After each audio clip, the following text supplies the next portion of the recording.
Had there been these horrible things, and had there been these horrible text messages, had there been this horrible information, that stuff would have been put out there too. Battle between Justin Baldoni and Blake Lively heats up. The gossiper. Serious during the filming of It Ends With Us. He told us that Justin Baldoni claims she tried to take over his movie. I think that the Justin and Blake stuff is, I think it's a big PR game, and I think that we're all the pawns of it. Girl actress has begun to share the toll it's having on her personal life. They're sort of radioactive. In one breath, Blake Lively is saying she was the subject of... Blake Lively, a name synonymous with Hollywood glamour and admired for her seemingly flawless public persona, ventured into the entrepreneurial world with the launch of Blake Brown, a hair care line poised to be her crowning achievement. After 7 years of meticulous preparation, product development, and market research, this exclusive brand, designed for accessibility through Target and her own online platform, burst onto the scene with unprecedented fanfare.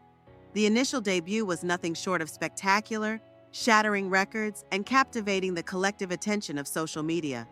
For an entire week, online platforms buzzed with effusive praise, catapulting the brand to a staggering $16 million in media impact value within days. Influencers, the modern-day arbiters of taste, flooded feeds with pristine product shots and glowing reviews, while reports suggested Target shelves were being emptied as quickly as they could be restocked. Blake Brown seemed destined for enduring success, an unstoppable force in the competitive beauty market, a testament to celebrity power and savvy brand building. Yet, this meteoric rise would soon give way to a dramatic and disheartening descent, transforming a story of initial triumph into a cautionary tale of widespread consumer disappointment and burgeoning controversy.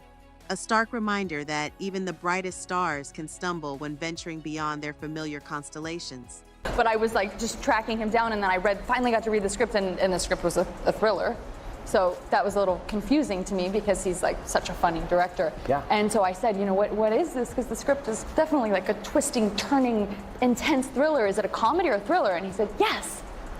So then every day on set, I was is today a comedy or is it a thriller? It's a good mix of both. It's really kind of over the top and campy and trashy and fun and kind of like my outfit, I guess. The initial euphoria surrounding Blake Brown, however, proved tragically short-lived, as the tide of public opinion began to turn with surprising swiftness.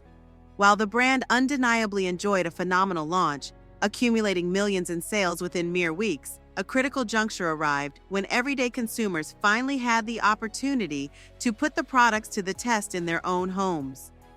Those eager early adopters who had rushed to Target or eagerly placed online orders based on the initial hype soon discovered a stark contrast between the promised efficacy and their actual user experience. The very formulas that had been lauded as free of harsh chemicals and brimming with nourishing ingredients inexplicably left many grappling with unforeseen hair woes. Reports of dryness, an unwelcome heaviness, and an overall lackluster effect on hair texture began to surface, chipping away at the carefully constructed image of luxury and effectiveness. Disappointment, initially whispered in online corners, rapidly amplified as more and more consumers shared similar negative experiences, transforming initial excitement into a chorus of critique. The promise of transformative hair care, it seemed, was falling drastically short for a significant portion of its intended audience, setting the stage for a cascade of negative feedback that would soon engulf the brand. I mean, I internalized that as opportunity.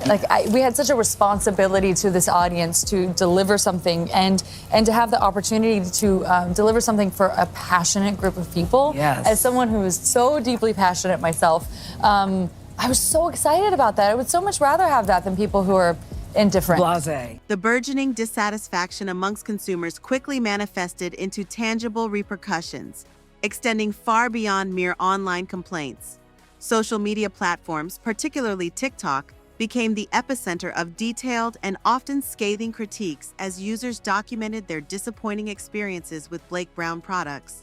Consumers lamented the shampoo's failure to live up to its oil-absorbing claims, described the conditioner as unpleasantly sticky, and decried the dry shampoo for leaving behind a strange, unappealing residue that made hair appear even more unkempt. This negativity, far from being isolated incidents, snowballed into a significant trend, triggering a wave of product returns that overwhelmed Target stores. Instead of isolated complaints, a discernible pattern emerged as dissatisfied customers publicly announced their mass returns of entire Blake Brown product hauls, signaling a widespread rejection of the line. Adding to the brand's woes, rumors of a substantial lawsuit began to circulate, casting a long shadow over Blake Lively's burgeoning business venture. Justin Baldoni, an actor and producer with prior professional ties to Lively, emerged as the plaintiff, alleging that Lively and her husband, Ryan Reynolds, had orchestrated a damaging campaign against him, demanding a staggering $400 million in damages. While the specifics of the lawsuit remain shrouded in speculation, insiders suggested the legal battle placed immense pressure on Lively, further destabilizing the already precarious situation of her fledgling hair care brand. Well, I actually knew of the film before I knew of Colleen's book, which is, I know, a unique entry point, but I think because I just have 1,000 children, I, have missed all of pop culture, and her significant impact in the world of books. I mean, so many of her books are on the New York Times bestseller. I mean, it's crazy. As the lawsuit news permeated the public sphere, a chilling effect rippled through Blake Brown's retail partnerships, accelerating the brand's downward trajectory. Retailers, acutely sensitive to negative publicity and brand associations, reportedly grew increasingly wary of maintaining close ties with a celebrity name now embroiled in significant legal controversy. Analysts swiftly attributed a dramatic 87% plummet in sales, as cited by one of Blake Lively's lawyers, to this newfound retailer hesitancy and the escalating negative consumer sentiment. Amidst this business crisis, some hoped Lively would adopt a proactive approach, channeling her energy into directly addressing the mounting product concerns. Suggestions arose for collaborations with experienced chemists to reformulate the problematic products, or for direct outreach to consumers to gather constructive feedback and demonstrate a commitment to improvement. However, instead of directly confronting the product issues, Lively's subsequent actions inadvertently fueled further criticism.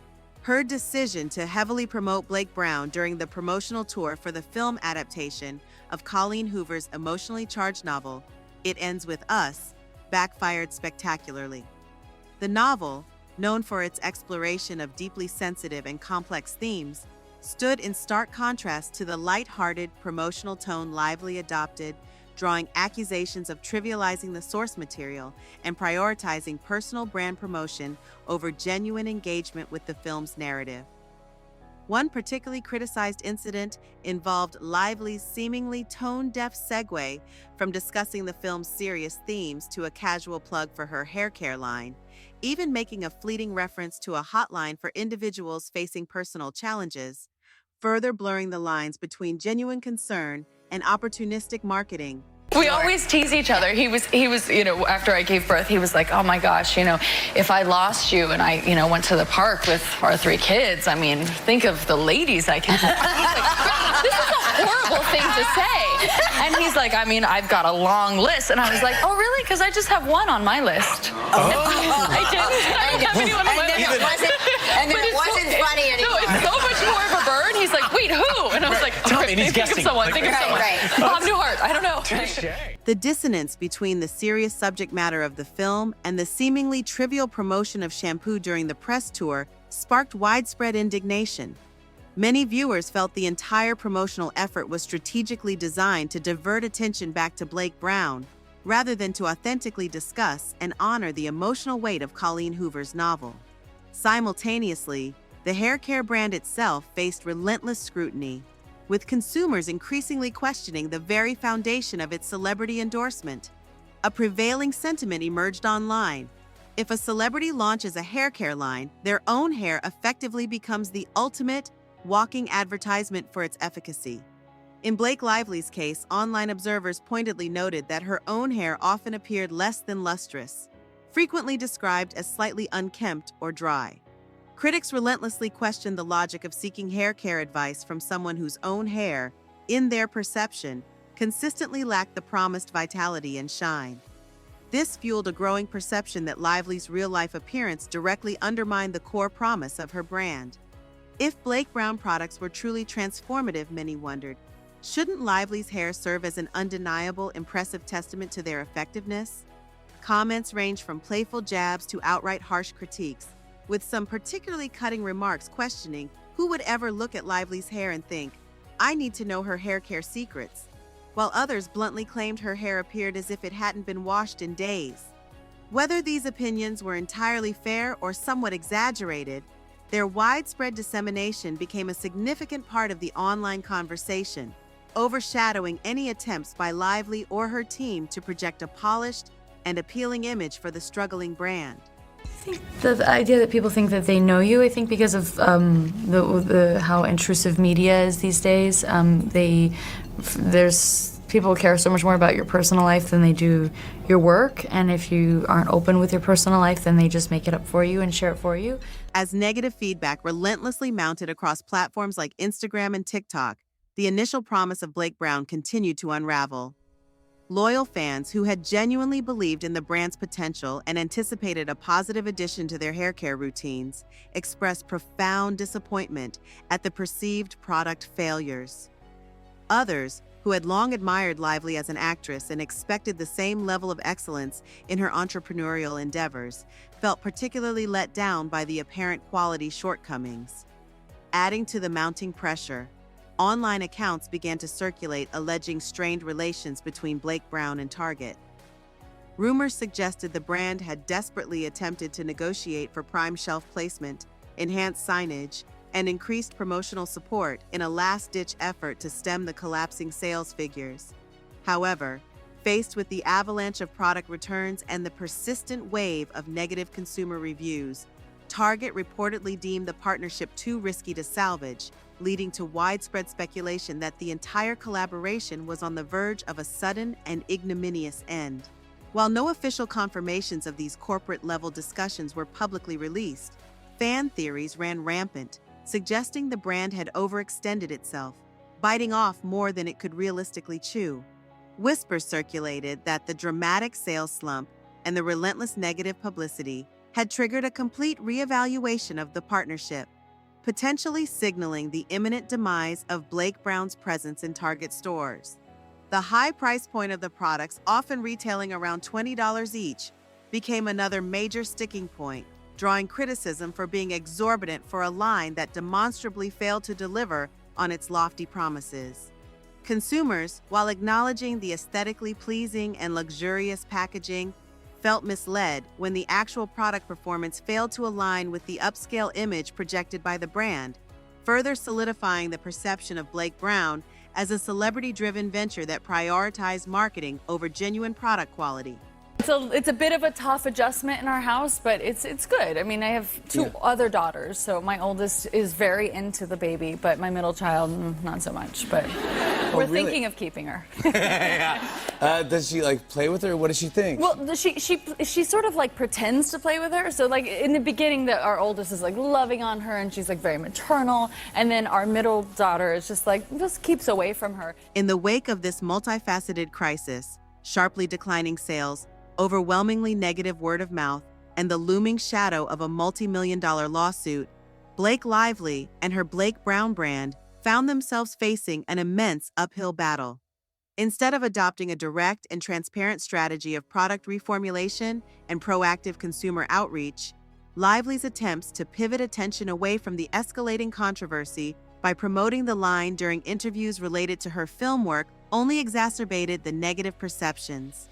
This promotional approach, seemingly tone-deaf to the serious tone of the film project, further alienated potential customers who perceived it as a trivialization of the film's narrative and a self-serving maneuver to salvage her personal brand. As the negative attention intensified, both loyal customers and casual observers alike openly questioned the future trajectory of Blake Brown. Would the brand attempt to directly address the litany of consumer concerns, with an official statement acknowledging the widespread disappointment and outlining concrete plans for improvement? Could the product formulas be genuinely reworked and enhanced to finally deliver on the initial promises of efficacy and quality? Was there a possibility of a brand relaunch, perhaps with revised packaging or a revamped marketing strategy designed to regain consumer trust? Or was Blake Brown destined to fade away entirely, permanently overshadowed by a highly public and costly setback that effectively spelled the end of Lively's foray into the beauty industry?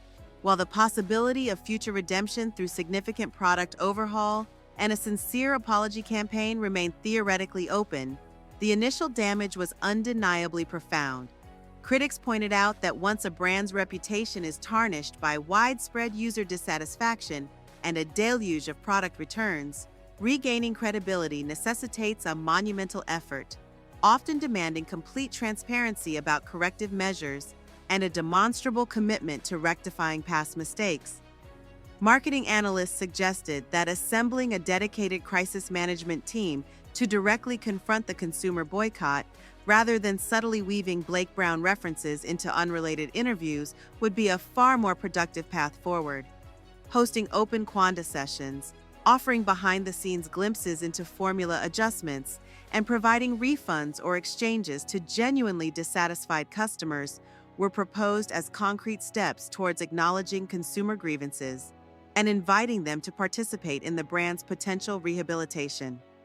While a small contingent of optimistic fans clung to the belief that Lively's considerable fame, resources, and pre-existing public goodwill could still salvage the project, provided she implemented thoughtful and substantive changes, the challenge remained daunting.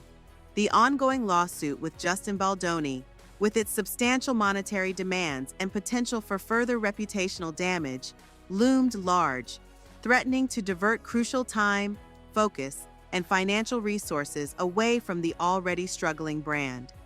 Ultimately, the Blake Brown saga serves as a stark and compelling lesson about the exceptionally high expectations consumers hold for celebrity-endorsed products and the breathtaking speed with which public sentiment can shift when those expectations are demonstrably unmet. Drawn in by the initial allure of a fresh, natural, and effective hair care line from a beloved actress, the public was ultimately disenchanted by a series of missteps, culminating in a perfect storm of negative word-of-mouth, mass product returns, and a swirling legal controversy that effectively extinguished the initial spark of Blake Brown's entrepreneurial ambitions. Whether Blake Lively chooses to embark on the arduous path of brand redemption, requiring significant investment, humility, and a genuine commitment to change, or opts to quietly pivot away from this costly venture and focus on her well-established acting career, remains an open question, one that her fans and industry observers alike will be watching with keen interest.